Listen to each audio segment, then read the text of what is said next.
Daily Words of God.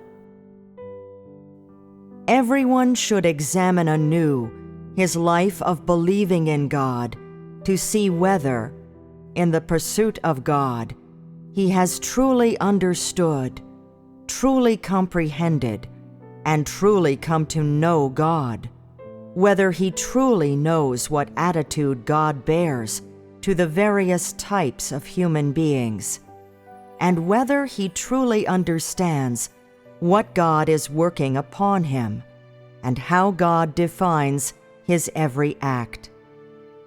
This God, who is by your side, guiding the direction of your progress, ordaining your destiny, and supplying your needs, how much do you, in the final analysis, understand? And how much do you really know about him? Do you know what he works on you every single day? Do you know the principles and purposes on which he bases his every action? Do you know how he guides you? Do you know the means by which he supplies you? Do you know the methods with which he leads you? Do you know what he wishes to obtain from you and what he wishes to achieve in you? Do you know the attitude he takes to the multifarious ways in which you behave? Do you know whether you are a person beloved of him? Do you know the origin of his joy, anger, sorrow, and delight, the thoughts and ideas behind them, and his essence? Do you know, ultimately, what kind of God is this God that you believe in? Are these and other questions of the sort something that you have never understood or thought about? In pursuing your belief in God, have you, through real appreciation and experience of God's words, cleared up your misunderstandings about him? Have you, after receiving God's discipline and chastening, arrived at genuine submission and caring?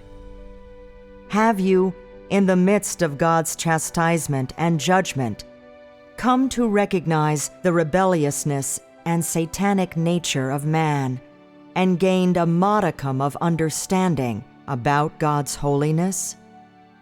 Have you, under the guidance and enlightenment of God's words, begun to have a new outlook of life? Have you, in the midst of the trials sent by God, felt his intolerance for man's offenses, as well as what he requires of you and how he is saving you?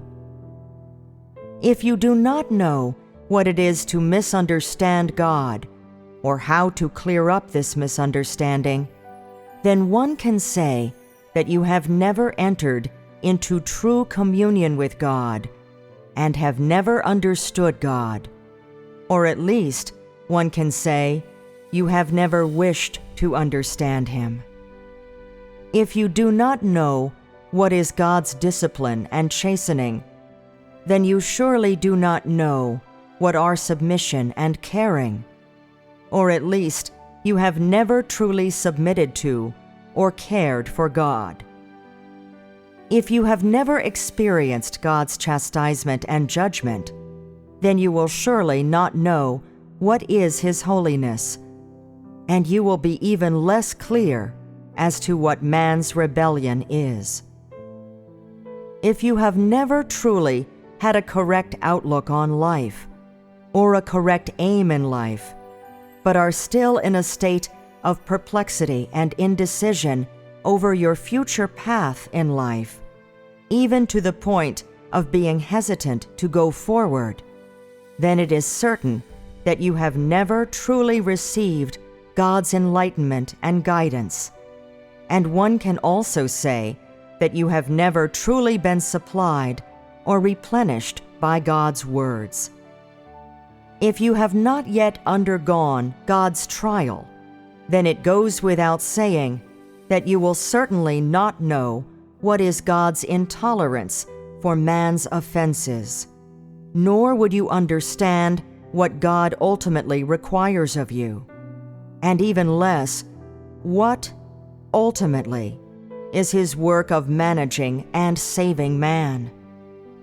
No matter how many years a person has believed in God, if he has never experienced or perceived anything in God's words, then assuredly he is not walking the path toward salvation. His faith in God is assuredly without actual content. His knowledge of God, too, is assuredly zero. And it goes without saying that he has no idea at all what it is to revere God.